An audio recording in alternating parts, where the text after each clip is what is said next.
if you find yourself struggling to, firstly, grow your back, secondly, connect with your back actually when you're doing the exercise, and lastly, just like come off feeling like you've toasted the muscle, then this video is going to be for you. If you want to grow a nice wide back, similar to mine, I'm only joking, mine's alright. But it wasn't, never used to look like that until I started to train the way I'm training. So that's what I'm going to give to you in this video. If you're new to the channel, welcome. My name is Tom Sergey. I run the Gorilla Platoon, which is an online physique transformation program. I promise you by the end of this video, you will know how to grow a wider back. How do I know this? Because we're going to go through the anatomy of the lats itself to give you the width. I'm going to give you 4 exercises that I follow and do myself. You're going to know how to get the most out of this exercise, or exercises, and how to actually put your hands on your progress to know that you are making gains. So we're going to start off with a bit of anatomy and really understand the working muscle itself. So the lats originate from down here by the hip. They also attach here onto the spine, and they run across and they insert onto your humerus. Here is your humerus sat here, okay? And they'll run across like this, and it's nice. So when you're training your lats, your goal is to bring the origin and the insertion together. Your goal is to bring your humerus towards your hip. If you can really understand that concept, every time you train, you will be more effective on the gym floor. That's the real fact of it. Now, you may find that when you train your back, you feel it in your biceps and your arms. And the reason for that is because you are pulling the load from your hands. If you pull the load from your hands, more than likely your elbow joint is going to close first and your bicep is going to be trashed, which is great if you want to grow big biceps, but you're probably doing the exercise to grow your back. So what we want to think about is actually that everything below our elbow has been cut off, or is just simply attached to the tool. And that's why wearing straps is actually quite useful, because it's been attached to the tool. You're not going to think about pulling from that point. You're going to think about pulling from your elbow. So always when you're training your lats, and to be fair, any form of your back, you want to think about driving your elbow down towards your hip or back towards your hip, depending on the exercise that it is you're doing and what portion of the lats you're trying to train. So when we can understand that, we're now going to be a lot more effective. And the next thing to understand is, and we'll come on to this in exercise examples, when you are training your lats, it will always serve you to take your sternum bone and to lift it up. It will never serve you to do the opposite, which is what people do. They'll do a pull down and they'll cave their chest in. And what will happen is all this here will start to round. If all that rounds, it's very hard to get the muscle short when you're pushing it out the opposite way of trying to get it short. So if you can always think, keep the sternum up or keep your chest up, it will make the arch here and it will make it a lot easier to drive the 2 points together. So the way you keep your sternum up is through bracing of the midsection. So whenever you train your back, your abs need to be activated and on fire, ready to hold up everything from above it. You're going to maintain the chest throughout the movement. So when you're going through, it makes no sense, even though as you start to struggle, to just pull everything down, because you're not going to be able to shorten the muscle and get the most out of it. So that's the anatomy that we understand about the exercise. Now let's move on and give you some tangible exercises that you can start to program for yourselves. The first one I'm going to give you, and the reason I'm going to put this one in first, is you may have seen it in gyms. People are doing single arm fancy stuff, and like, it kind of looks a bit fancy. It's not fucking fancy. If you have struggled to really connect with your back, what we're doing is we're actually just making it simpler. We only need to focus on one side and connecting with one, or the left or the right lat muscle.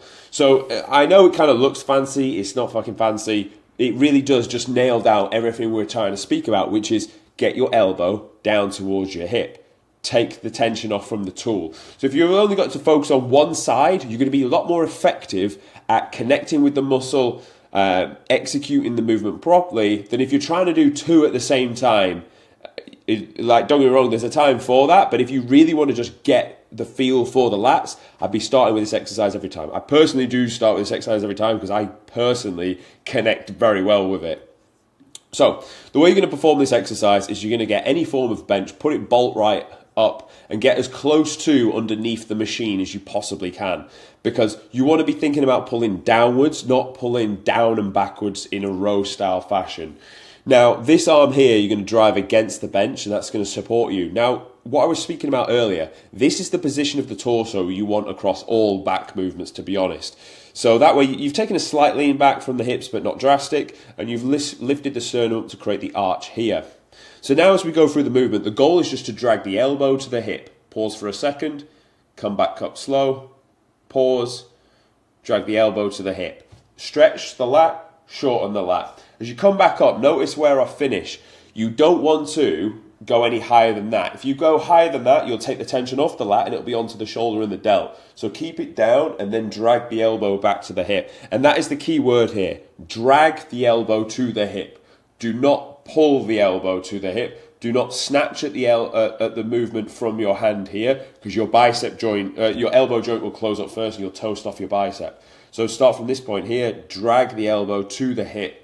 And if you've never done this exercise before and you start to do it, you'll come off with very warm lats. I can tell you that for free. If you nail this exercise, you will do very well at it. Make sure to get your elbow down towards your hip as well. So if you can't, it's probably because it's too heavy. So just drop the load a little bit and then execute on that movement. So I would program this, or I do program this. I will do this exact exercise once per week on a pull day, and I will do a heavy 8 to 12, and I'll do two sets of 12 to 15 where I'll drop the load by about 20% for the back offset. So I'll start with this exercise, and then the other exercise I do for lats we're going to come on to now.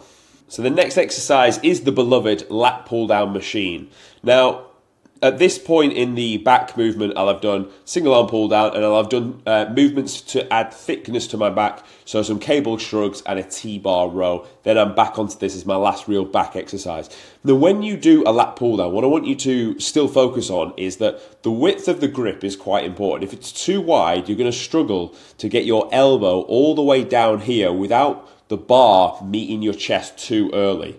So actually, where people think wide bar, wide back, not really the case, to be honest. It's a bit of a fucking lie. You actually just want a bar that fits your structure, that's pretty much in line with your shoulders. Maybe this is even two fingers too wide on either side, and actually a tiny bit closer would actually serve me. I don't actually use this one anymore, to be honest. I do use one that's a bit shorter. So just to really nail down what I'm speaking about here. The principles will stay the same. If you look where my chest is, sternum is up, and we're dragging both our elbows now to our hips. Again, not over-engaging and taking the tension off the lats off at the top, dragging the elbow down to the hips. Again, you're going to go a heavy set, 8 to 10, 8 to 12, and two back offsets, 12 to 15. And this is nice because you're locked in, stable, nowhere to really go from this. Don't swing, don't lose the chest. More so on this, I think people will be likely to do it, because on the other exercise, you are going to prise one arm against the bench, so it's going to naturally keep you up. Here, you've not got that luxury. Here, you're holding onto both sides of the handle, so only your sternum and the bracing of your abs is going to allow you to do so. Elbow to hip, keep the chest up as you go through the movement. And that's what it looks like when you start to fail and struggle. So that's what I do on one of the pull days. Then what we're going to do is go on to the second, the two exercises that I would do on the sister session, because you're going to train your back twice a week, right? So this may not be too sexy, but I actually do pull-ups. I load them up with a bit of load and really enjoy the fact that they pull apart and really tear my lats as I go through into this lengthened position here.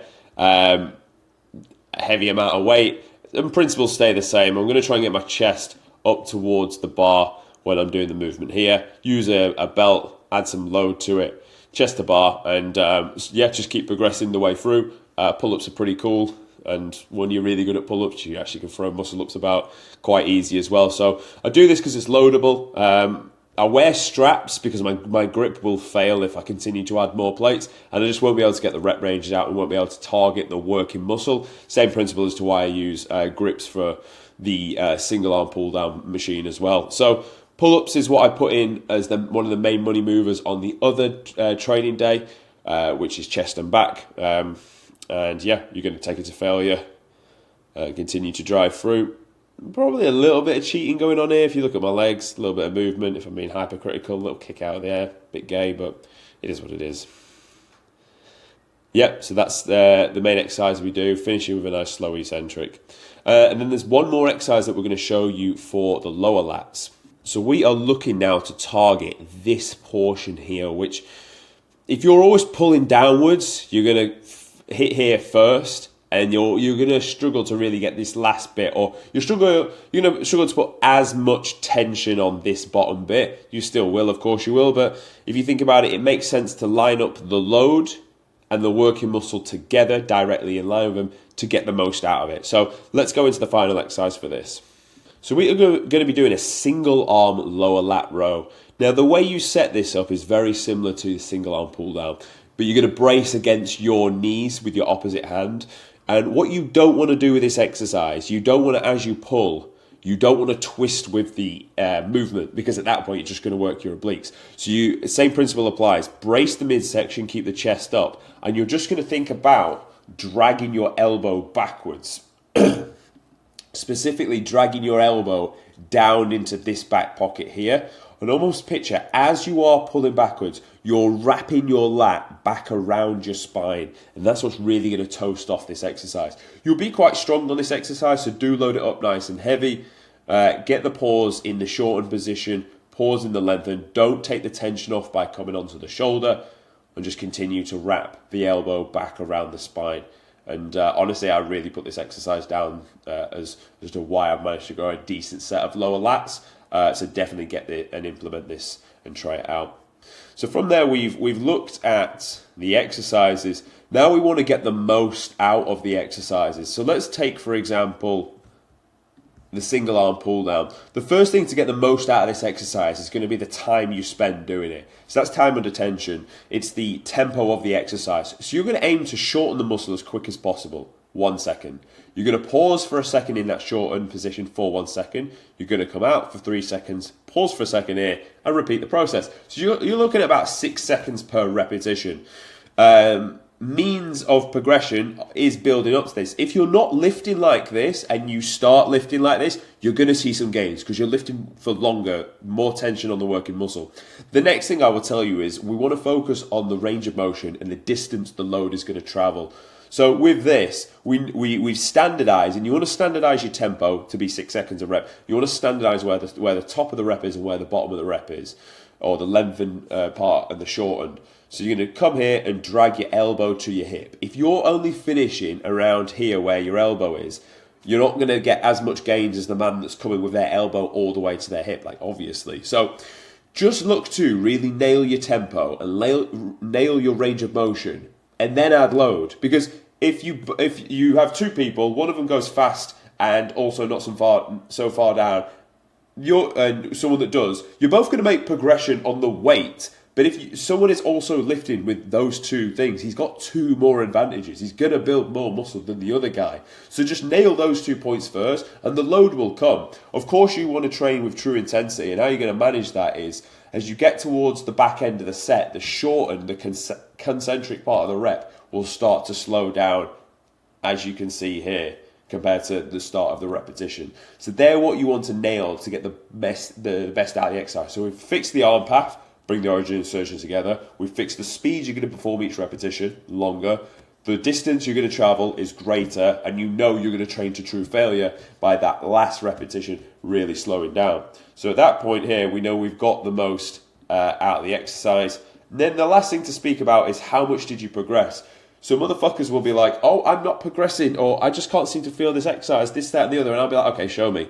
And they'll be like, well, what do you mean show you? I'm like, show me your logbook that you have sat at the same weight for 6 weeks without increasing it. Most people can't because they don't track and record it. If you can't put your hands on the data, you can't say whether you are or aren't progressing. Obviously, you can look at photos and know that you don't got any bigger for sure. And you can look at it in the mirror and kind of see the same. But like, if you want to know if you're making true progress, if you followed everything I said and could show me 4 weeks worth of no increase on the weight you've lifted, I'll tell you show me your nutrition logbook. Because at that point, you probably just need more food in order to get the progression out of yourself and increase the load. If you're tracking your nutrition, you're tracking your workouts, you're gonna progress. That's the long and short of it. If you follow everything I've said in this guide here and then track everything to see you can put your hands on the data, make progress, you will grow a wide back. It's not unfathomable to think so, and I'd like to think that makes a lot of sense, and it's real simple. Understand the anatomy of the movement, which is not hard. Bring the origin and insertion together. Pick the exercises that make sense. Do them twice per week with a good amount of volume, around 6 sets. Get the most out of them, as we spoke about here, and then track it to make sure you actually are and can put your hands on the progress that you've made. Do all those and you'll have a fucking wide back. I hope you found this video useful. If you did, subscribe to the channel and I'll see you tomorrow.